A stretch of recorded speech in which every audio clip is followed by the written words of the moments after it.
Philosophy में question आता है इन्फ्लक्स। तो the word influx come from the late Latin word influxus which means a flowing in, to flowing in. According to Kant lecture number 8 simple substance, what do we mean by influx? As a broad and substantial illustration, let us think of a chain. What is that hold the last link of a chain to its investment or first attachment? At once we will say the intermediate link. What is it that connect the link? Its previous link. And so on the first link and its attachment. Do we note see that there is one continuous dependence from the last to the first hook? Whenever that chain is separated, it is as much separated as possible and there is no longer influx one link to other. तो यहाँ पे doctor Kent ने क्या बताया है कि chain का example दिया है कि उन्हें ये बताया है कि चेन का जो फर्स्ट लिंक को लास्ट लिंक से कौन कनेक्ट करके रख रहा है, ठीक है। तो इंटरमीडिएट लिंक कनेक्ट करके रख रही है।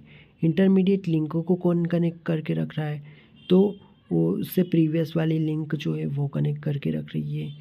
तो ये आपस में डिपेंडेंसी है एक दूसरे के हुक, जो चेन के हुक है उनमें आप फर्स्ट टू लास्ट तक इंटरमीडिएट का और इंटरमीडिएट में भी आपस में लिंक है।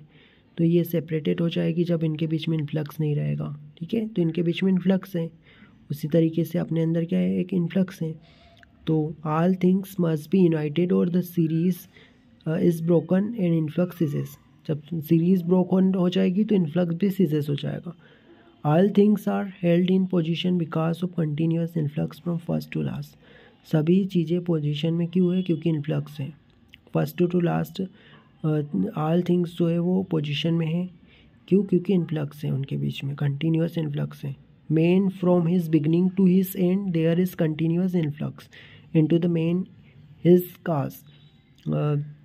मतलब मेन में भी क्या है कि वो बिगनिंग से लगा के एंड तक कंटिन्यूस इन्फ्लक्स है, ठीक है।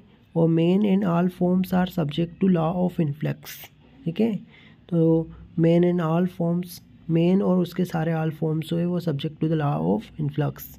Influx inflowing is always in a direction of the least and no resistance. Influx के डायरेक्शन में कोई, इनफ्लोइंग के डायरेक्शन में कोई रेजिस्टेंस नहीं होता है, लीस्ट रेजिस्टेंस भी नहीं होना चाहिए।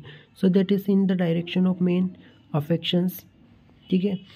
मेंस लव्स, जब तक उसकी डायरेक्शन में कोई रेजिस्टेंस नहीं आएगा तब तक मेंस में भी क्या रहेगा, लव्स लाइव रहेगा वो, तब तक लाइव रहेगा वो, ठीक है। जब तक उसकी डायरेक्शन में कोई अफेक्शन नहीं आएगा तब तक लाइव रहेगा वो।